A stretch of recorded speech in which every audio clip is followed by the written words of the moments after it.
असं आहे, पवार साहेबांनी कार्यकर्ता मेळाव्यामध्ये त्यांच्या पक्षाच्या कार्यकर्त्यांना, आमदारांना, सदस्यांना दिलेला तो एक आदेश आहे किंवा एक त्यांनी सांगितलेलं ते वक्तव्य आहे.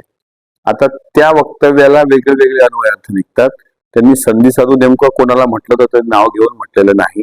सद्यस्थिती आदरणीय उपमुख्यमंत्री अजितदादा पवार यांच्या नेतृत्वात एनडीए मध्ये राष्ट्रवादी काँग्रेस पक्ष सहभागी झालेला आहे. केंद्रात आणि राज्यात सुद्धा आम्ही भारतीय जनता पार्टीच्या सोबत आहोत.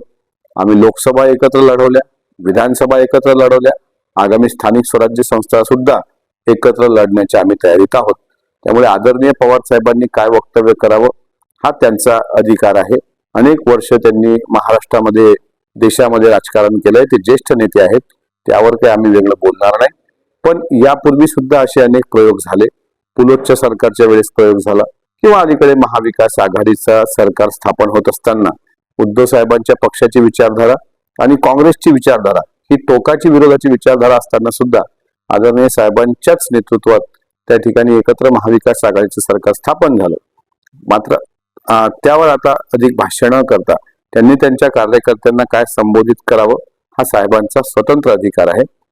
त्यांच्या त्या सर्व मार्गदर्शनाचा आम्ही पण आदर करतो. तुर्तास मात्र आदरणीय उपमुख्यमंत्री अजितदादांच्या नेतृत्वात आम्ही सर्व आम्ही सर्व महायुतीमध्ये सोबत आहोत.